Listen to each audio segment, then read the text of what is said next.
Hello, everybody. I have a story for you that concerns the emergency, not the present one, but the one during the Second World War. And it concerns Gaelic football as well. And why wouldn't it in the week that we're all talking about Tyrone and Mayo? But before that, I must tell you about the man who told the story in the first place, my great-uncle Walter.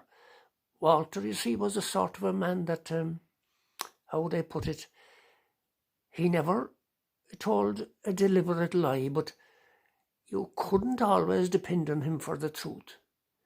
He had been in America, Alaska, I think it was, lumberjack, they called him the lumberjack, and he came home just before the Second World War, and he used to tell stories in my house when I was a child.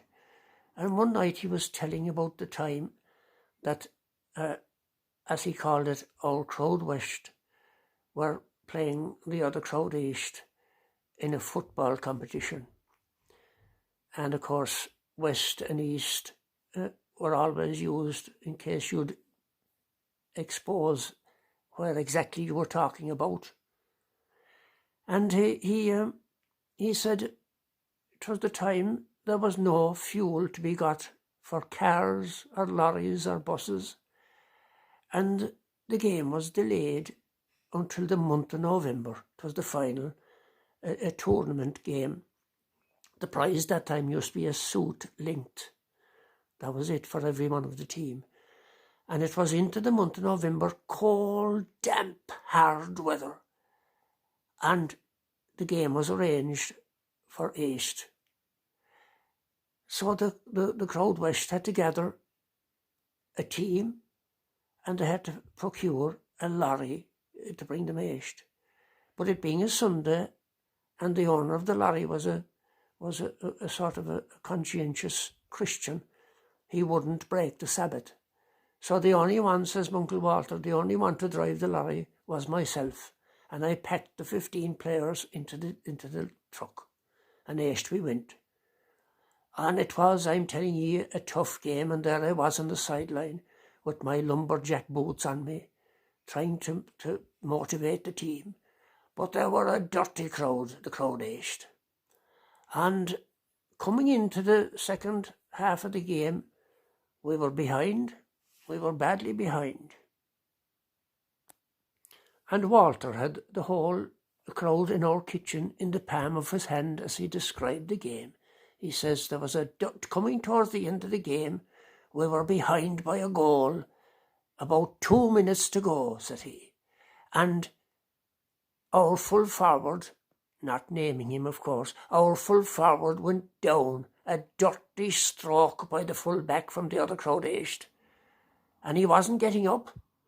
So all we could do was pull him out over the end line and sit him up against the ditch.